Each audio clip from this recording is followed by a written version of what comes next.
probably saw some of the hovering we were doing. We're lifting up all sorts of debris, and that's the main issue, the downwash. It's something like 70-80 knots in some conditions, which is equivalent to a hurricane. The main engines, two hazards associated with those. There's the air intake itself. If you get anywhere near that, you're likely to get sucked in. Back end, hot gas, anywhere near that, you're likely to get fried. Big message is, give it some respect, be careful, keep thinking. We're here with the AgustaWestland behind us to familiarise the pilots with the location and to also give our camera helicopter the capacity to learn how close it can work with the 101 and how low we can fly around the location and the set we've built. It is tricky, and there's a lot of opportunity for mistakes, you know, and so we're constantly managing risk. Down to the experience of both pilots actually, and a bit of trust.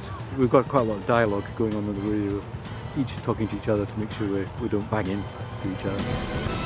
Been really lucky. The pilots have been fantastic, and together with Marc, Wolff and the camera helicopter, they've done some wonderful manoeuvres and we've got some great footage. We're flying very close, less than a rotor disc apart, you know, 20, 30 feet away from each other at 100 miles an hour. So there's no margin for error whatsoever. We both have to know exactly what the other's going to do beforehand.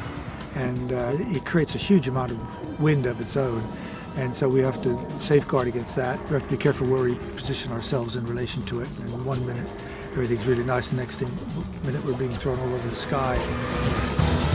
The parallels between test flying and doing the film work are very similar actually. We're used to doing precise manoeuvres repeatedly, and it's kind of what the director was asking for. It's interesting. It's like casting, you know. We cast that helicopter, you know, to fill this role, and it has that kind of macho, bad guy feel to it.